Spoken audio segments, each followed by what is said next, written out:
Jadi ketika dikatakan Allah itu wajib wujud, maka itu sudah tidak bisa dipertanyakan lagi bahwa Allah sampai detik ini, sampai kapanpun, yang tidak ada batas, Allah itu selalu ada dan adanya Allah tidak butuh pada tempat.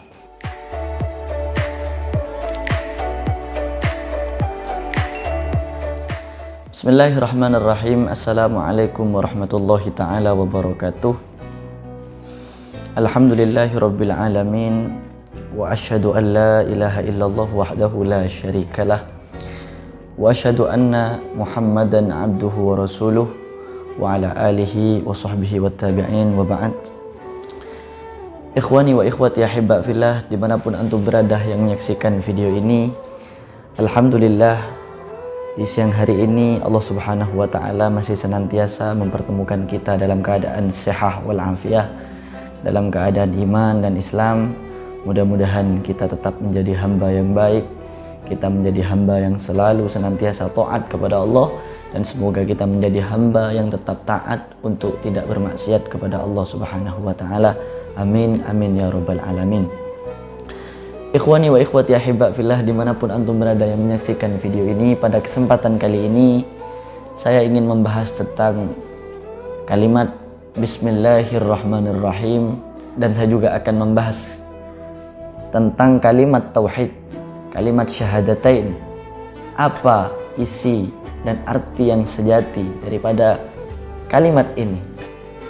Saya membawakan satu kitab. Kitab ini adalah kitab yang mungkin dipelajari di madrasah-madrasah. Kitab kecil, kitab Sulamut Taufiq, karya daripada Al-Imam Al-Hasib Al-Alamah Sayyid Abdullah bin Husain bin Tahir Ba'alawi. Tapi yang kitab ini yang saya pegang ini adalah syarahnya yang dikarang oleh beliau Imam Muhammad Nawawi Al-Jawi Asy-Syafi'i, yang bernama Kitab Mirqatu Su'udit Tasdiq fi Syarhi Sulamit Taufiq ila Mahabbatillahi 'ala Tahqiq. Bismillahirrahmanirrahim. Mungkin langsung saja saya bacakan kepada teman-teman semua. Di muqaddimah beliau menyampaikan bahwasanya lafaz Bismillahirrahmanirrahim ini merupakan nama dari nama Allah Subhanahu wa ta'ala yang disifati dengan sifat al-kamal. Jadi Allah Subhanahu wa ta'ala itu adalah zat yang dimana Allah itu mempunyai sifat yang sempurna. Sempurnanya Allah Subhanahu wa ta'ala itu tidak bisa digambarkan, tidak bisa disifati, saking sempurnanya Allah Subhanahu wa ta'ala. Dan nama Allah Subhanahu wa ta'ala itu merupakan ismun li mawjudin wajibil wujud.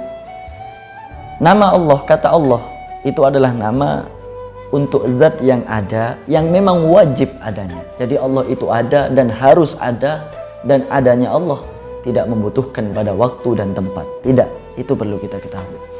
Kemudian mausufun bis sifat, nama Allah itu juga disifati dengan sifat-sifat. Kemudian munazzahun anil afat, yang dimana Allah itu juga, nama Allah itu disucikan daripada afat, daripada kekurangan-kekurangan yang ada, yang dimana la syarika lahu, tidak ada satupun makhluk yang ada di dunia ini yang bisa menyamai dan menyekutui Allah Subhanahu wa ta'ala, karena Allah adalah pencipta dari segala makhluk yang ada di dunia ini. Karena apa? Karena kalau Allah ini wajib wujud, ketika kita mengatakan bahwa Allah Subhanahu wa ta'ala itu wajib wujud, maka ini dapat menolak dan membendung kepada pernyataan orang-orang yang mengatakan bahwasanya Allah itu jisim. Ada sebagian kelompok yang mengatakan Allah itu jisim. Kalau mengatakan Allah jisim, sangat fatal, sangat salah dan tidak bisa dibenarkan. Kenapa? Karena ketika Allah itu jisim, maka Allah Subhanahu wa ta'ala itu bukan wajib wujud, tapi Allah itu jaiz untuk wujud. Mungkin bisa dipahami. Jadi ketika dikatakan Allah itu wajib wujud, maka itu sudah tidak bisa dipertanyakan lagi bahwa Allah sampai detik ini, sampai kapanpun, yang tidak ada batas, Allah itu selalu ada dan adanya Allah tidak butuh pada tempat. Ini yang pertama.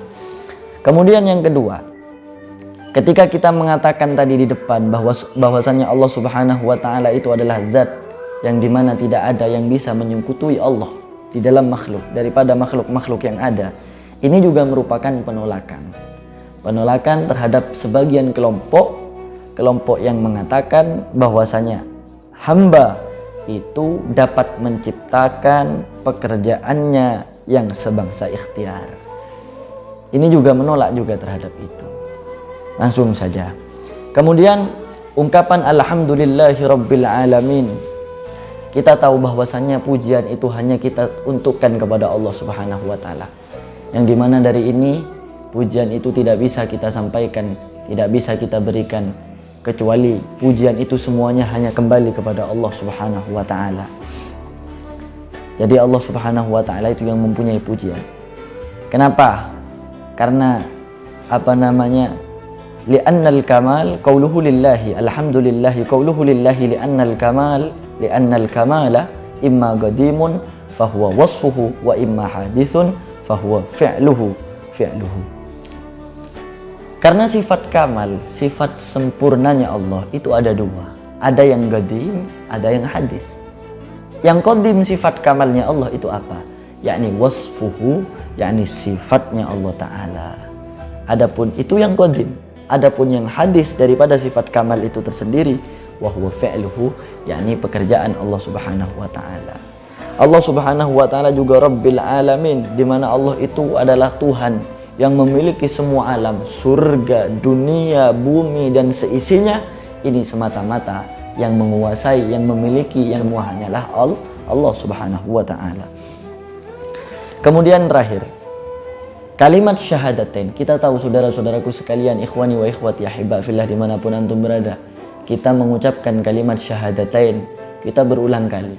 Kalau yang kita melakukan sholat 5 waktu, kita itu mengucapkan kalimat syahadatain, kalimat 2 syahadat ini, yakni 5 kali dalam setiap hari, yakni di dalam sholat subuh, sholat maghrib, sholat isya, dan sholat asar. Sholat ini kita di dalam tahiyat awal dan tahiyat akhir, kita selalu mengucapkan asyhadu an la ilaha illallah wa asyhadu anna muhammadar rasulullah. Akan tetapi, apakah arti yang sejati, apakah makna dan intisari daripada kalimat tauhid ini? Maka mari kita sama-sama pelajari bersama. Kata Imam Nawawi Al-Jawi, qauluhu asyhadu, apa sih yang dimaksud dengan aku bersaksi? Kalau kita mengucapkan kalimat syahadat, asyhadu an la ilaha illallah, apa yang dimaksud dengan asyhadu? Pertama, kata Imam Nawawi, beliau menyampaikan yang dimaksud dengan aku bersaksi itu ai uqirru wa usaddiqu, aku mengakui dan aku membenarkan. Pertama, an la ilaha, yakni apa maksudnya? Tidak ada Tuhan yang patut disembah. Maksudnya apa? Ai la ma'buda bihaqqin mungkin, tidak ada zat yang patut disembah dengan sebenarnya, dengan sebenar mungkin. Tidak ada. Illallah, kecuali hanya Allah, wahdahu, yakni esa, Allah saja. Munfaridan, Allah saja, fi dzatihi, keesaan Allah, fi dzatihi, dalam zatnya Allah dan di dalam sifat-sifatnya Allah, wa af'alihi, dan pekerjaannya Allah Subhanahu wa taala. Qauluhu la syarika, tidak ada yang bisa menyekutui Allah, ai la musyarika lahu, tidak ada satupun yang bisa menyekutukan Allah, fi dzalika, di dalam sifat-sifatnya, di dalam zatnya Allah, tidak ada yang bisa sama dengan zatnya Allah. Wa fi sifatihi la syarika, dia ada yang bisa menyekutui dalam sifat Allah. Wa fi af'alihi, dan tidak ada satupun yang bisa menyamai di dalam pekerjaan-pekerjaan Allah. Karena yang punya hanya Allah esa, Allah saja. Luar biasa. Kemudian di dalam kalimat yang kedua dalam syahadat, wa asyhadu anna muhammadan abduhu wa rasuluh. Apa artinya? Wa asyhadu, dan aku juga bersaksi, sama dengan seperti tadi. Aku mengakui dan aku membenarkan bahwasannya Sayyidana Muhammad, bahwasannya Nabi Muhammad, yakni abduhu, Nabi Muhammad itu juga merupakan hamba Allah, sama dengan kita semua. Kita ini adalah hamba Allah, wa rasuluhu, dan Nabi Muhammad itu juga merupakan utusannya Allah. Di sini kenapa kok dikatakan wa asyhadu anna Muhammadan abduhu wa rasuluh? Kenapa di situ disebutkan abduhu dulu, tidak rasuluh kemudian abduhu? Itu saking menunjukkan sifat penghambaannya Rasulullah terhadap Allah Subhanahu wa taala. Nabi itu lo mengajarkan kepada kita, Allah itu lo mengajarkan kepada kita bahwasanya Rasulullah Shallallahu alaihi wasallam juga merupakan hambanya Allah Subhanahu wa taala. Kenapa kok pakai dengan sifat ubudiyah? Ya, wa fil wasfi bil ubudiyah, di dalam penyifatan Nabi dengan kata ubudiyah. Kenapa? Isyaratun ilal khudu, itu ada isyarah, ada isyarah bahwa menunjukkan kerendah hatian Nabi Muhammad, wal khudu, dan khuduknya Nabi, wat tawadhu, dan tawaduknya Rasul, kemudian wat ta'abbud al munasib limagamih, dan menggunakan sifat penghambaan yang memantaskan terhadap makomnya Nabi Muhammad. Bukan karena mentang-mentang Nabi, bukan karena mentang-mentang Rasulullah seenaknya saja, tidak. Tapi Rasulullah itu adalah hamba yang merendah hati, yang dimana dia sangat menghambakan dirinya kepada Allah Subhanahu wa ta'ala. Luar biasa saudara-saudaraku sekalian. Dan sifat tawadhu, sifat-sifatnya Nabi Muhammad, sifat ubudiyah, itu merupakan asyrafu sifatil insan. Sifat ubudiyah itu juga merupakan paling mulianya, paling utamanya sifatnya manusia. Bukan dengan sifat sombong, walau hurron sekalipun merdeka. Jadi kita harus meyakini bahwa Allah Subhanahu wa ta'ala, yang pertama, Allah itu adalah zat yang patut kita sembah, yang harus kita sembah, dan yang harus kita yakini bahwasanya tidak ada lagi Tuhan selain Allah, hanya Allah saja, esa dengan keesaannya. Kemudian kita juga harus meyakini bahwa Nabi Muhammad itu juga utusannya Allah. Utusannya Allah, rasuluhu wa habibuhu wa syafi'ul khalq. Itu Nabi Muhammad, dengan menjadi utusannya Allah, dengan beliau membawa risalah, membawa tugas yang umum fi zamani wal makan li jami'il khalq, terhadap semua makhluk-makhluk yang ada di bumi ini. Luar biasa. Mungkin ini saja sedikit. Kesimpulannya apa? Kita harus tahu bahwasanya kita ini menjadi umat, menjadi hamba Allah. Kita itu menjadi hamba yang betul-betul meyakini akan keesaan Allah Subhanahu wa ta'ala. Kita meyakini bahwasanya tidak ada yang layak disembah. Kita betul-betul bersaksi dan kita mengakui, kita membenarkan bahwa Tuhan kita hanyalah Allah Subhanahu wa ta'ala. Dan kita juga meyakini bahwasanya Nabi Muhammad Sallallahu alaihi wasallam, beliau juga merupakan utusannya Allah.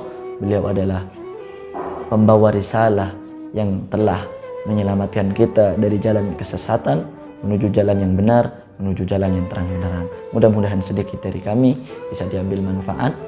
Sekian, kurang lebihnya mohon maaf. Hadanallahu wa iyyakum ila sawa'is sabil. Syukran jazila ala husni istima' wa afwana ala kulli nuqsan. Wallahul muwaffiq ila aqwamit thoriq. Wassalamualaikum warahmatullahi wabarakatuh.